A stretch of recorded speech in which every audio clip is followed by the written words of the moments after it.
किस बात का खौफ एक ऐसे आदमी से जो सिर्फ मुंह खोलते ही गाली निकालता हो। ये पाव पाव भर के जो भर्त्सना और निंदा है, इसकी किसी को आवश्यकता नहीं है।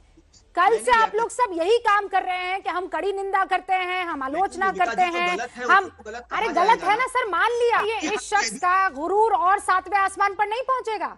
आज कॉलर पकड़ा है, कल पेट में पिस्टल दबा। सवाल यह है कि अगर एक मंत्री गालीबाज है, एक मंत्री जो बहुत अहम ओहदे पर है, गृह राज्य मंत्री है, अगर वो किसी का कॉलर पकड़ने लगे, वो किसी के सवाल करने पर गालियां देने लगे, तो फिर उसका क्या गद्दी पर रहना जायज है? आज इसी पर सवाल उठा रहे हैं हम। सारे प्रवक्ताओं ने अपनी और सारे वक्ताओं ने अपनी बातें रख ली है, लेकिन विशाल मिश्रा जी, आखिरी के 20 सेकंड में और आपको देना चाहती हूं, क्योंकि बीच में तू मैं हो गई थी।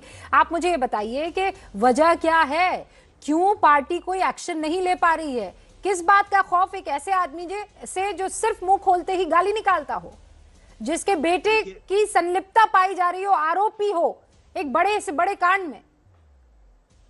देखिए रूबिका जी, जो कुछ भी उन्होंने किया है या जो भी कुछ उन्होंने कहा है, जैसा कि दिख रहा है, उस बात की जितनी भर्त्सना की जाए, जितनी निंदा की जाए, उतनी ही कम है। अरे सर, किसी नहीं भी चाहिए ना ये कड़ी निंदा चाहिए, ना ये भर्त्सना चाहिए, नहीं चाहिए हमको। ये पाव पाव भर के जो भर्त्सना और निंदा है, इसकी किसी को आवश्यकता नहीं है।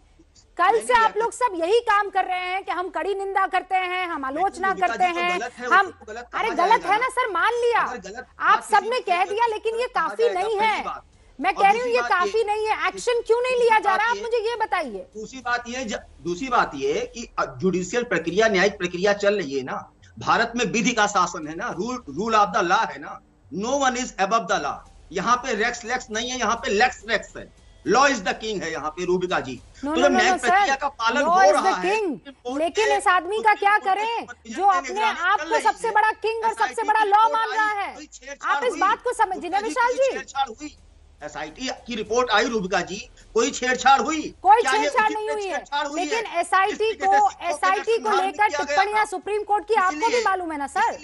इसलिए हमें न्यायिक प्रक्रिया का इंतजार करना चाहिए। न्यायिक जांच चल रही। अब हाँ तो हम करते हैं सर। मुझे ये बताइए विशाल जी, कल को मान लीजिए मेरे ऊपर किसी तरह का कोई बड़ा आरोप लग जाए, आपके ऊपर कोई बड़ा आरोप लग जाए, रागी साहब पर कोई बड़ा आरोप लग जाए, तो वो जब तक न्यायिक प्रक्रिया पूरी नहीं हो जाती है, उस जगह पर क्यों बने रहेंगे? वो हटेंगे। जब न्यायिक प्रक्रिया पूरी हो जाएगी और अगर वो दोषी नहीं है, आरोप गलत साबित होते, तो वो वापस आ जाए उस कुर्सी पर। तकाजा तो यही कहता है ना। इसका उत्तर 10 सेकंड में देता हूं। न्याय एक होती है प्रिंसिपल ऑफ नेचुरल जस्टिस।